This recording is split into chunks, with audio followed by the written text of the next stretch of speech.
भाडे तत्वावरती चालविण्यासाठी दिलेला जेसीबी चालू आहे किंवा कसे हे पाहण्यासाठी गेलेल्या आकाश विष्णू शिंदे वय 30 वर्षे याला मारहाण करून जबरदस्तीने दारू पाजून जीवे मारण्याची धमकी देण्यात आली आहे। ही घटना सोमवारी 7 एप्रिल रोजी अक्कलकोट रस्त्यावरील इस्कॉन मंदिराजवळ दुपारी घडली। या प्रकरणी कल्लाप्पा वाघमोडे याच्यासह 6 जणांविरुद्ध MIDC पोलीस ठाण्यात गुन्हा दाखल करण्यात आला आहे। याबाबत मिळालेली अधिक माहिती अशी की बीडी घरकुल गोंधळी वस्ती परिसरातील बालाजी अपार्टमेंट मधील रहिवासी आकाश विष्णू शिंदे याचा जेसीबी कल्लाप्पा वाघमोडे आणि सिद्धप्पा वाघमोडे यांना भाडे तत्वावर चालवण्यासाठी दिला होता।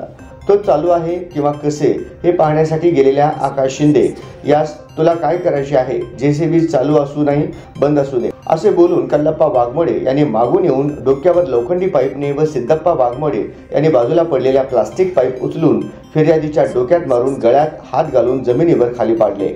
यावेळी वाघमोडे याच्या गाड्यावरती असलेले चौघे ड्रायव्हर तेथे आले। त्यावेळी प्रवीण जमादार आणि परशुराम कोळी यांनी आकाशचे हात धरले। त्या स्थितीत अरुण काळे, सिद्धू स्वामी यांनी पाय बांधले।